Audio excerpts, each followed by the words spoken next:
This is one instance where we can't count on the police to police themselves. Let's repeat that.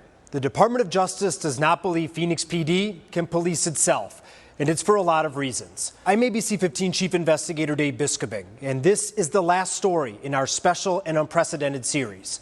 For weeks, we've taken the DOJ's historic report and turned it into video, covering it all from shootings and excessive force to retaliation, discrimination, and a complete lack of oversight and accountability. You're now watching story number 32, the final chapter in our series. And we're covering why the Department of Justice says Phoenix needs federal oversight. And we're showing what the DOJ says Phoenix needs to do in order to stop police from violating people's rights and the Constitution.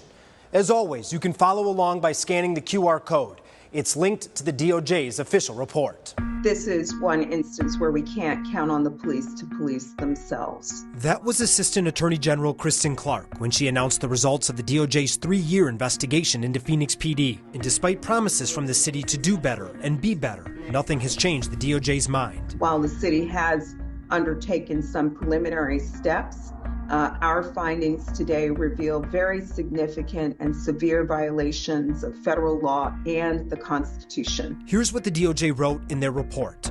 Our experience shows that reforms on paper are not enough to address entrenched unlawful practices of the degree we describe in this report. Recently, the city issued a Road to Reform report laying out what the city has done and intends to do in the future. However, today, many reforms have not yet been implemented. Other reforms exist on paper, but not in practice. In its report, the DOJ outlined what it wants from Phoenix with a list of recommended remedial measures. There are 37 of them. Here are some of the key ones. When it comes to use of force, the DOJ found Phoenix kills too many people and uses excessive, unnecessary, and unreasonable force, and that's even against kids and people with special needs. So, the DOJ wants improved policies, reporting, review, data, and training. Yeah, just go in there and get your belongings, get your trash. When it comes to the treatment of the unhoused population, the DOJ found Phoenix wrongly takes and destroys their belongings and over-polices them. I gotta get my tickets up this month, okay? Officers even target the homeless to boost arrest numbers. That's why the DOJ wants improved policies for the seizure and destruction of property and better documentation for how officers police the homeless.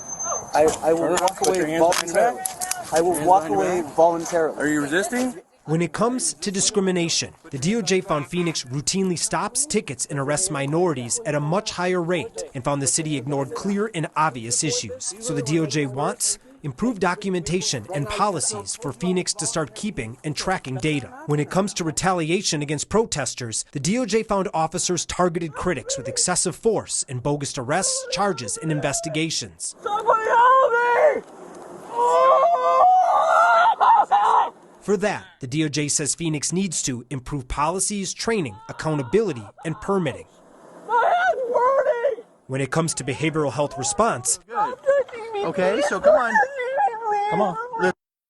There's no reason to make this into a big scene. the DOJ found Phoenix too often treats people in crisis as crimes rather than medical emergencies, leading to unnecessary force and arrests. That's why the DOJ wants the city to ensure dispatchers are sending the right kind of help and improve data keeping and analysis. And when it comes to accountability, supervision, and training, the DOJ found a lot of problems. In short, Phoenix fails to conduct proper internal investigations. Internal investigators didn't even receive formal training. Supervisors ignored complaints. Discipline is all over the map. There's little supervision, and the department literally trains officers that using overwhelming force is actually de-escalation. So here are some changes the DOJ wants to see. Identify and actually investigate all allegations made in complaints. Require officers to report misconduct. Improve internal investigation training and staffing. Make sure officers can't randomly turn off or mute body cameras. And ensure officers are regularly and appropriately trained. Bottom line, the DOJ wants federal oversight, and Phoenix does not. And that's why back in January, Phoenix released its 50-page Road to Reform report. You're not even at operational compliance on any of these things yet, it seems. It certainly is a process. You have to build policy, you have to train, and then you have to measure your compliance in the different areas. But I can tell you, we're moving at a much faster pace in this reform than if we had court oversight. ABC 15 senior investigator Melissa Blasius interviewed interim chief Michael Sullivan. At the time, Phoenix hoped their Road to Reform report could convince the DOJ to end its investigation and just issue recommendations. Court oversight is very burdensome. To do the efforts that we've done already would have taken 3 times the amount of time. But critics see it differently. Phoenix shouldn't get credit for doing something they're essentially being forced to do by the feds. Regardless, it didn't sway the DOJ. In fact, it may have backfired. The DOJ report specifically cited parts of Phoenix's Road to Reform report as proof that the city didn't seem to understand its problems are deep and severe. Ultimately, our findings reveal evidence showing long-standing dysfunction at the Phoenix Police Department. The problems at their core reflect a lack of effective supervision, training, and accountability. So, again, this is the 32nd and final story in our special series. In hours of coverage, we've laid out what's inside the DOJ's report, going beyond the words to show real video from real cases impacting real people. As we said in our very first story, this series is not about whether federal oversight is the right decision. It's about understanding what's inside one of the most consequential documents in city history.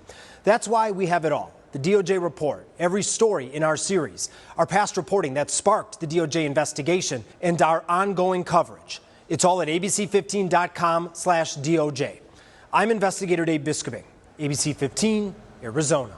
A very important series, Dave. Thank you. Meantime, as for what's next, we still don't know whether Phoenix will consent to oversight or if the DOJ will take the city to court to force it. But what we do know is multiple Phoenix city leaders traveled to Washington, D.C. today to meet with the DOJ.